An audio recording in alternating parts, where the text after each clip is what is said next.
हापानियाव CPIM नि पांडान रगै तुंफ्लालायजाक गोजां खायना बागै थेफाजाखा गोबांमा पुलिस केन्द्र नायमोथां रंनो कक्तुमाव सायमानखा सांग्रौ सालो सकां बायरा साख्लायजाक CPIM लुकुचंग रायदा मोथाङै नाराकनानि ताई सयखे केरंतै नायकुनलानि सानमुंतयै हिमबतक संजाजाकमानि दुखलि बोखाकसे हाबानक बसकाङो पांडा संजाजाखा फुंनि सिमिनो आमचायो बयार तुंफ्लाजाक पुलिसनि फारसिंतै पांडा ख्लायना बागै गसिमुं रोजाग्या हायपानो केबेंनाय बदलनि अजामा मानिक सरकारनि मानजाक मुंबाय पांडा चेंजाखा फिया पांडा चेंजाकमानि लगे लगे लाहारनि बाबैनि बोखाक आजुकजाक खरक रा BJP नि आदंरक तुंफ्लाजाक हालुंनि बिसिङनो याक बदलनि पांडाङै दङ पुलिस TSR तै सेन्ट्रल फोर्स रक बेरिकेड रिवे नारक लायखा पांडा पाइमानि उलो गोबांमा याक बदलनि आदंरक पुलिसनि बास मालखुङो कासावै नगो किफिलि मानफानो किसासक आदंरक BJP बदलनि सामु सित्रा तांनाय रकनि याफावक लायखा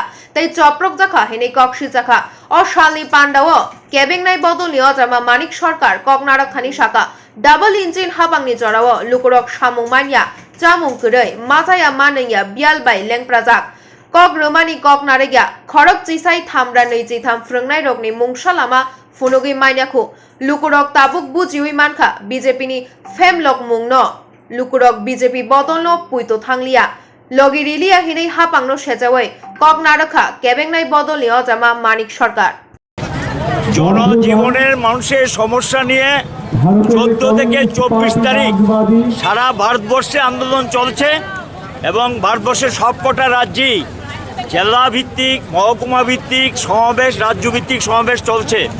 আমাদের রাজ্য সমস্ত মহকুমা কেন্দ্রগুলো ব্লকগুলোতে চলছে। ত্রিপুরার সমস্যা ভারতবর্ষের জনগণের সমস্যা নিয়ে আন্দোলন ভারতের কমিউনিস্ট পার্টি মার্ক্সবাদী কেন্দ্রীয় কমিটি আহ্বানে চলছে এই কর্মসূচি। এই কর্মসূচির অঙ্গ হিসাবে সদর মহকুমা আজকে তারা এই জমায়েত করেছেন এবং জনজীবনের সমস্যার মধ্যে কাজ চাই, খাদ্য চাই, বেসরকারীকরণ করা বন্ধ করো, দ্রব্যমূল্য কমাও এবং সরকারের দেওয়া কর্মসূচিগুলো রূপায়ণ করো, মানুষের উপরে অত্যাচার নিপীড়ন বন্ধ করো এবং মানুষের গণতান্ত্রিক অধিকার ফিরিয়ে দাও, নারী নির্যাতন বন্ধ করো এবং ত্রিপুরা রাজ্যে মানুষের যে দুর্দশা সেই দুর্দশা লাঘবে সরকার প্রয়োজনীয় পদক্ষেপ নিক, এই সমস্ত দাবিগুলো নিয়ে আর রেগা এবং টুয়েপে 200 দিনের কাজ 600 টাকা মজুরি এই দাবিগুলো এটার সঙ্গে সংযুক্ত করা আছে। এগুলি মুখ্য দাবি। আর বেকারদের কর্মসংস্থানের সুযোগ তৈরি করো। তোমাদের প্রতিশ্রুতি অনুযায়ী যে কাজ দেওয়ার কথা কোনো কাজ তারা দেয়নি, মানুষের সঙ্গে চরম বিশ্বাসঘাতকতা করেছে, প্রতারণার ভূমিকা নিয়েছে সরকার, কেন্দ্র রাজ্য উভয় সরকার। এর বিরুদ্ধেই এই আন্দোলন অব্যাহত থাকবে। আমাদের আন্দোলন চলছে, আমরা আন্দোলন চালিয়ে যাব। একটার পর একটা বিক্রি করে দিচ্ছেন, যেগুলো বিক্রি করতে পারছেন না নূতন নামাকরণ করেছে ন্যাশনাল মনিটরিং, সেখানে পাইপলাইন নামে একটা তারা প্রজেক্ট হাতে নিয়েছেন। সেই প্রজেক্টের লক্ষ্যটা কি? সমস্ত জিনিসগুলো জলের দরে ভাড়া দিয়ে দেবে, ভাড়া দিয়ে আস্তে আস্তে সেগুলো তাদের হাতে তুলে দেবে। এই কাজ অলরেডি শুরু হয়ে গেছে। আপনারা জানেন আমাদের দেশে আত্মহত্যার সংখ্যা বাড়ছে। হিসাবে দেখা যায় যারা কাজ হারিয়েছেন, বেকার যুবক যারা হন্যায় ঘুরছেন, পুরুষ এবং মহিলায় মিলে সংখ্যাটা মোট যারা আত্মহত্যা করছে শুধু খাদ্যের অভাবে, কাজের অভাবে, কাজ থেকে হারিয়ে যাওয়ার জন্য, কর্মচ্যুতি ঘটার জন্য 41% আত্মহত্যা করছেন।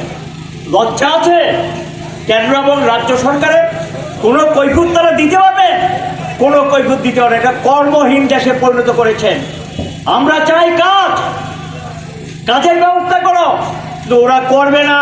বিজেপির নীতিটাই হলো কাজ খাওয়া, কাজ দেওয়ার জন্য না। কর্মহীন দেশে পরিণত করেছে। পাল্লা দিয়ে বাড়ছে জিনিসপত্রের দাম। ভাবতে পেরেছেন কখনো 100 টাকায় 1 লিটার কেরোসিন কিনতে হবে? ভাবতে পেরেছেন 1350 টাকায় গ্যাসের সিলিন্ডার কিনতে হবে? ভাবতে পেরেছে ব্রিটিশ শাসিত ভারতবর্ষ খাদ্যদ্রব্যের উপর ট্যাক্সও ছিল না, চালের উপর, ডালের উপর, তেলের উপর ট্যাক্সও ছিল না ব্রিটিশ শাসিত ভারতবর্ষে। আর স্বাধীন ভারতবর্ষে এমন একটা সরকার দিল্লিতে এসছে, বিজেপি নেতৃত্বাধীন সরকার, এগুলোকে ছাড় দেয়নি, তার উপর জিএসটি বোঝা চাপিয়ে দিয়েছেন, নানা ধরনের ট্যাক্সও বোঝা চাপিয়ে দিয়েছেন। তো এমনিতে আপনার কাজ নেই, যে কাজটা করেন মজুরি কমে গেছে। গত কোভিডের পর থেকে আমরা লক্ষ্য করলাম গোটা দেশে মানুষের মজুরি কমছে। নিয়েছেন, আমি তাদেরকে প্রথমেই শুভেচ্ছা এবং অভিনন্দন জানাচ্ছি। জনজীবনে দাবিগুলো নিয়ে ভারতের কমিউনিস্ট পার্টি মার্ক্সবাদী আমরা আগেই সিদ্ধান্ত নিয়েছি 14ই সেপ্টেম্বর থেকে 24শে সেপ্টেম্বর পর্যন্ত সারা ভারতব্যাপী আন্দোলন কর্মসূচি নেওয়া হয়েছে। মহকুমা, জেলা, মহল্লা ভিত্তিক এবং কোথাও কোথাও রাজ্য ভিত্তিক সমাবেশের মধ্য দিয়ে জনগণের দৃষ্টিতে আমরা দাবিগুলো নিয়ে যাচ্ছি। কোথাও কোথাও প্রশাসনের কাছে আমরা দাবিগুলো তুলে ধরছি। আপনারা জানেন দেশে একটা চরম অস্থিরতা চলছে, যেখানে মানুষের খাদ্যের নিরাপত্তা নেই এবং তার অনাহা মৃত্যু ঘটছে, বিনা চিকিৎসায় মৃত্যু ঘটছে। শুধু তাই না, যারা কাজ করতেন তারা কাজ হারাচ্ছেন। সারা দেশ বেকারে ছেয়ে গেছে। কর্মসংস্থানের জন্য ওই বিজেপি নেতৃত্বাধীন কেন্দ্র এবং রাজ্যের যে দুটো সরকার একই কায়দায় একই কৌশলে বেকারদের নিয়ে ঠাট্টা এবং ইয়ার্কি করছেন। একবার নরেন্দ্র মোদী ঘোষণা দিয়েছিলেন বছরে 2 কোটি লোকের কর্মসংস্থান করবেন। কোথায় গেল সেই প্রতিশ্রুতি? কিচ্ছু হয়নি, উল্টো কাজ গিয়েছে। আমাদের দেশে কাজ করতেন কোভিডের আগে প্রায় 51 কোটি লোক কাজের সঙ্গে যুক্ত ছিলেন। এই সংখ্যা কমে এখন 40 কোটি ছুঁই হয়ে গেছে। তাহলে এটা পরিষ্কার 11 থেকে 12 কোটি লোক কাজ হারিয়েছেন। সমস্ত দপ্তরগুলোতে পদ ফাঁকা পড়ে আছে, সেই পদগুলো বাতিল করে দিচ্ছেন। বেসরকারি সংস্থাগুলোতে দরজা জানালা বন্ধ হয়ে যাচ্ছে। যারা কাজ করছেন তারা কাজ হারাচ্ছেন। না, অন্যায় করবে, বঞ্চিত করবে, প্রতিবাদ করা যাবে না, মানুষের মুখের ভাষা কেড়ে নিচ্ছেন। এই অরাজকতা ত্রিপুরাতে চলছে। গত 18 নির্বাচনের আগে আমরা আপনাদেরকে বলেছিলাম এই অরাজকতা আসবে, এই অরাজকতা চলবে, কিন্তু একটা অংশের লোককে আমরা বুঝাতে পারিনি বা তারা বুঝতে চাননি। এখন তারা বুঝতে পারছেন কি সর্বনাশ হয়েছে ভারতবর্ষে, কি সর্বনাশ হয়েছে ত্রিপুরার। যেই ত্রিপুরাতে মানুষ স্বাধীনভাবে চলতেন, স্বাধীনভাবে জীবনযাপন করতেন, আজকে কি সেই পরিবেশটা আছে? ওটি সেই পরিবেশটা নাই। মিছিল করা যাবে না, মিটিং করা যাবে না, আন্দোলন করা যাবে না, এগুলো তারা করছেন। কৃষকরা বিপন্ন, তাদের জমিতে ফসল করার মতো জল নেই, তাদের কীটনাশক ওষুধের যে ভর্তুকি সেটা তুলে দিয়েছেন, খাদ্যের ভর্তুকি কমিয়ে দিচ্ছেন এবং সেখানে এফসিআই যে খাদ্য সংগ্রহ করার কথা, কৃষকদের থেকে কৃষি পণ্য যেটা সংগ্রহ করার কথা, সেখানে গম এবং ধান সংগ্রহ করা কমিয়ে দিয়েছেন। আগামী দিনে রেশনে যা পান সেটাও থাকবে কিনা অনিশ্চিত। রেশন ব্যবস্থাকে ধীরে ধীরে তুলে দিচ্ছেন এবং রেশন ব্যবস্থাকে বিপন্ন করে তুলছেন এবং 5 কেজি চাল তারা মধ্যে দিয়েছিলেন অনেক লড়াইয়ের পর, এটাও বলে এই মাসের পর থাকবে কিনা একটা অনিশ্চিত অবস্থা দেখা দিয়েছে। তো গরিবরা যাবে কোথায়, বাঁচবে কি করে? কাজও নেই, তো খাদ্য তো থাকবে না, এই অবস্থা চলছে। এবং কৃষকরা আন্দোলন চালাচ্ছেন, তারা সেখানে মিনিমাম সাপোর্ট প্রাইসের দাবিতে সেই মিনিমাম সাপোর্ট প্রাইস নিয়ে কোনো কার্যকরী ঘোষণা নেই। আমাদের রাজ্যে যে সরকারটা চলছে, এই সরকার তারা ঘোষণা দিয়ে এসেছিলেন ভাতা বাড়াবেন, এখন 2000 টাকা ভাতা করেছেন, এই মাস থেকে তারা ঘোষণা দিয়েছেন। প্রশ্ন, এই যে ঘোষণা দিয়েছেন, বামফ্রন্ট সরকার 2018 সালের ফেব্রুয়ারি মাস পর্যন্ত ছিল, তখন ত্রিপুরার যে ভাতা পেতেন 4,18,000 উপর, 4,18,000 উপরে ভাতা পেতেন। সেই দিন মন্ত্রী হিসাব দিলেন, এখন নাকি ভাতা পায় 3,18,000 লোক। তাহলে বাকি 1 লক্ষ লোকের ভাতা আপনারা কেটে দিয়েছেন, ভাতা থেকে তাদেরকে বঞ্চিত করেছেন। তারপরে বলছেন আপনারা 33,000 নতুন ভাতা দিয়েছেন, তাহলে আরো 33,000 কাটা পড়েছে সংখ্যার হিসেবে বলছে। তাহলে 1,30,000 থেকে 33,000 লোকের ভাতা কেটে দিয়েছেন। তাদের চোখের জল, তারা আজকে ওষুধ কিনতে পারেন না এবং খেতে এই টাকাটা দিয়ে খাদ্য সংগ্রহ করতে সেটা সংগ্রহ করতে পারছেন না। ট্যাক্সর বোঝা মানুষের উপর চাপিয়ে দিচ্ছেন, বড়লোকদের ট্যাক্স ছেড়ে দিচ্ছেন, গরিবদের উপরে ট্যাক্স বোঝা চাপিয়ে দিচ্ছেন বাজেটে ঘাটতি পূরণ করার জন্য। এই সরকার বড়লোকের সরকার, এই সরকার আদানি এবং আম্বানিদের সরকার, এই সরকার সাধারণ মানুষের সরকার না। এই কারণে গোটা দেশে মানুষ আজকে রাস্তায় নেমেছেন, আন্দোলন করছেন, জিনিসপত্রের দাম কমাও এবং মানুষের ক্রয় ক্ষমতা একটা জায়গায় নিয়ে আসো। পেট্রোলের দাম, ডিজেলের দাম বাড়ছে এবং পাল্লা দিয়ে বাড়ছে সিএনজির দাম। আজকে পরিবহন শিল্প দুর্বল হয়ে গেছে, সেখানে গাড়ি ভাড়া বাড়ছে, মানুষ এখন গাড়ি চড়ার মতো পয়সা তার হাতে নেই, এমন একটা অবস্থা তারা তৈরি করেছে। সরকারি সংস্থাগুলো বিক্রি করে দিয়ে খাদ্য হয়নি, রাস্তাঘাট বিক্রি করতে শুরু করেছেন, বন্দর বিক্রি করেছেন, এখন রেলপথ বিক্রি করা শুরু করেছেন। সবই যদি বিক্রি করে দেয় দেশটা থাকবে? এই দেশ তো সব বেসরকারি লোকের হাতে চলে যাবে। আমাদের রাজ্যের সরকার বড় বড় কথা বলে সরকার এসছে, শিক্ষা প্রতিষ্ঠানগুলো বিদ্যাজ্যোতি প্রকল্পের নামে বেসরকারিতে তুলে দেওয়ার জন্য কাজ শুরু করেছেন। বিভিন্ন যে পাবলিক সেক্টর আন্ডারটেকিংগুলো ছিল এগুলিতে কোনো কাজ নেই, এগুলিকে সমস্ত অথর্ব করে দিয়েছেন এবং বসিয়ে দিয়েছেন। রাজ্য সরকারের খালি পদ পূরণ করছেন না, ঘোষণার পর ঘোষণা। ইন্টারভিউর নামে বেকারদের থেকে টাকা দিচ্ছেন। এখানে লেবার দপ্তর আছে, প্রচুর টাকা জমা দিয়ে বেকাররা ইন্টারভিউ দিয়েছে, তার রেজাল্ট বেরোয় না। রেজাল্ট বেরোলেও সেখানে তাদের কাজে ঢুকিয়ে দেওয়া হয় না। এই চলছে, বেকারদের নিয়ে ঠাট্টা এবং ইয়ার্কি করা তাদের একটা অভ্যাসে পরিণত হয়ে গেছে এবং তারা প্রলোভনের নামে মানুষকে এটা করছে। আর আমরা দেখছি এর পাশাপাশি ভারতবর্ষের সংবিধানকে তারা অচল করে দিয়েছেন। সংবিধানের বিচার ব্যবস্থার মধ্যে হস্তক্ষেপ করছেন, নাগরিক অধিকার বিপন্ন, মানুষ স্বাধীনভাবে চলতে পারবে না, স্বাধীনভাবে কথাবার্তা বলতে পারবে না, জীবনযাপন করতে পারবে না। তাহলে কি সরকার এটা? আমি আমার কাজ করতে পারবো না, স্বাধীনভাবে চলতে পারবো না, কথা বলতে পারবো না, মতামত প্রকাশ করতে পারবো না, আমি আক্রান্ত হবো। এটা কিসের সরকার? এ তো অরাজকতার গায়েব করছে গোটা ভারতবর্ষে, মানুষের অধিকার কেড়ে নিয়েছে। অনেক লড়াই বিনিময়ে দেশ স্বাধীন হয়েছে, ফাঁসি কাটতে ঝুলেছেন। স্বাধীনতার প্রধান শর্ত ছিল নাগরিক স্বাধীনতা, কাজের ব্যবস্থা, খাদ্যের ব্যবস্থা, স্বাধীনভাবে চলবো, স্বাধীনভাবে জীবনযাপন করবো, এটা ছিল অন্যতম শর্ত। আজকে সেটা সম্পূর্ণ বিপন্ন। আমাদের রাজ্যে কি দেখছি আমরা? মানুষ এটা বিক্রমবাদীর মতন একটা এখান থেকে টাকা বাঁচিয়ে কিছু বাড়িয়ে দিয়েছেন। এ হলো গিয়ে তাদের 2,000 টাকা ভাতা করার। আবার নির্বাচনে জিততেও পারবে না, মানুষ চাইছে না, বিজেপি এর রাজ্যে ক্ষমতা আসবে না। মানুষের যে ভাষা, সেই ভাষায় বোঝা যাচ্ছে যদি তারা আসতে পারেন, তাদের আশার মধ্যে আছে বোধ হয়, এসে আরও 1,000-1.5 লক্ষ মুখে ভাতা কেটে দিবেন, এই যে টাকাটা বেক আপ করে নেবেন, এই টাকাটা পূরণ করে নেবেন, এই হলো তাদের লক্ষ্য। আমাদের বলতে হবে, মানুষকে বোঝাতে হবে এই প্রলোভনে পা দেবেন না। তারা অনেক কথা বলবে, এগুলিতে প্রলোভিত হবেন না। তারা ঘোষণা দিয়েছিলেন বছরে 50,000 করে চাকরি দেবেন, তাহলে 2 লক্ষ লোকে চাকরি তো হওয়ার কথা, সে চাকরি তো হয়নি। তারা ঘোষণা দিয়েছিলেন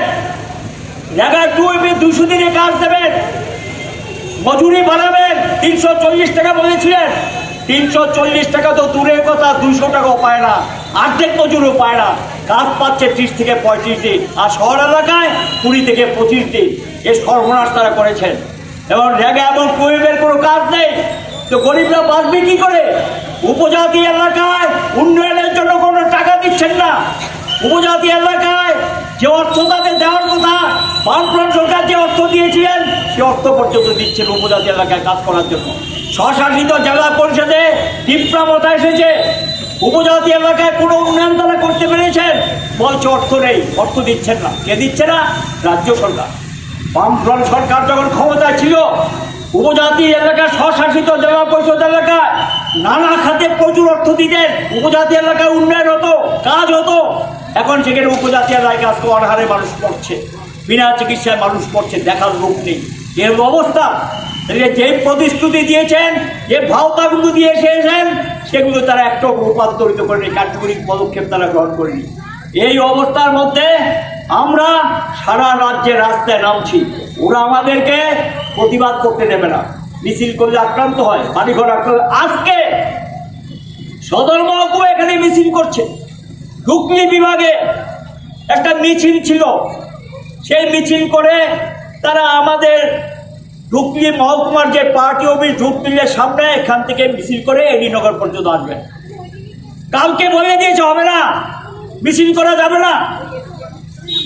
আমরা বললাম এটা কেমন কথা, আপনারা চট করে বলছেন এটা করা যাবে না, এটা তো চলতে পারে না। আমরা বললাম না, আমাদের করতে হবে। পরে গিয়ে বলছে ঠিক আছে মিছিল করতে দেবো না, মিটিংটা করতে দিন।